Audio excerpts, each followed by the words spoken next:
The fourth problem says a cylinder of radius r fits snugly inside a cube. Which expression represents the difference of their lateral areas?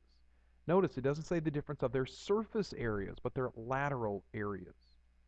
So imagine this is kind of the picture we've got here. Imagine this is a cube, and we've got a cylinder that fits perfectly inside of it. This cylinder could not get any larger inside the cube.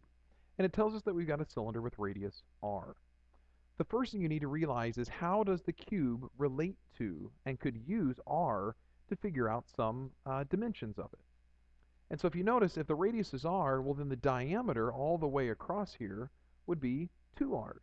And that diameter would be the same thing as the side length of the square of the cube. So let me backtrack this a little bit. So then this length is 2r, and this bottom length is 2r, and this length over here is 2r. Every side, every edge, I should say, of the cube is 2 times the radius. Now, what does that make the height of the cube from here, or not the cube, of the cylinder from here to here? Well, that would be the same thing as one of these edges of the cube, which is 2r. Okay?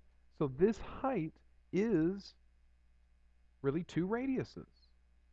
All right, so now if I want to find the lateral area of the cylinder, the part of my formula that was just the lateral area was pi dh. And the diameter is d, but in terms of r, it's 2r's.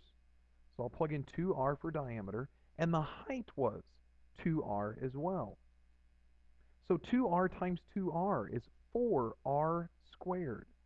So I get 4 pi r squared for the lateral area of just the cylinder. Now, the lateral area of the cube would represent the walls of the cube. And the way this picture is drawn, the walls would be technically the top, the right, the bottom, and the right side over here. Okay? Because our base was really this side for a cylinder and the back side for the cylinder. So if you wanted to imagine this thing standing up, then you could do it that way. But this part of the cylinder, the part that wrapped around and made the rectangle, that part is the lateral area. So we got to follow that same pattern of wrapping around the cube this way, so that it is the top, the bottom, the left, and the right. Well, it really is made up of 4 squares then. So the lateral area of the cube is made up of 4 squares. And so each square had a base and a height. Come on, work with me, pen. Had a base and a height of 2r. So really we're just taking 2r times 2r. And again, 2r times 2r is 4r squared. So 4r squared is the area, the surface area, if you will, of each side of the cube. And we only want to talk about 4 of those. So it's 16r squared altogether. So then it asks for what is the difference of their lateral areas. So I need to subtract these two quantities. How do I know which quantity is bigger?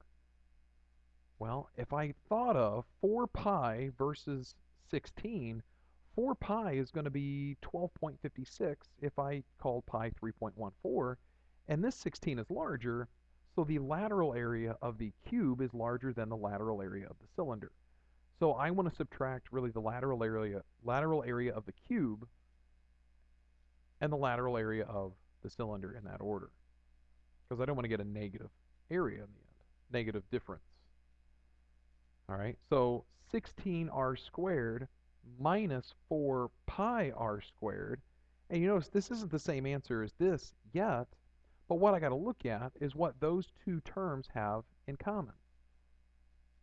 So we're looking at this term and this term. Both of those terms have an r squared in common, so I could factor it out. And so if I factored it out, then I wouldn't have anything left over. I can't factor out a pi from both terms because there's only a pi in the 4 pi part, and the 16 doesn't have a pi. But if I focus on the coefficients out of 16 and 4, they both have a common factor of 4. So if I factored out a 4 from 16, I'd have 4 left over. And then I factored out the r squared, so nothing left there. Minus, I factored a 4 out of a 4. Well, now it's gone. I can think of there really being a 1 here if I wanted to. And I factored out the r squared, and the only thing that would be left for the second part would be the pi. And so now if I look at this, that is our exact match for answer choice D. And there is the solution to the fourth problem.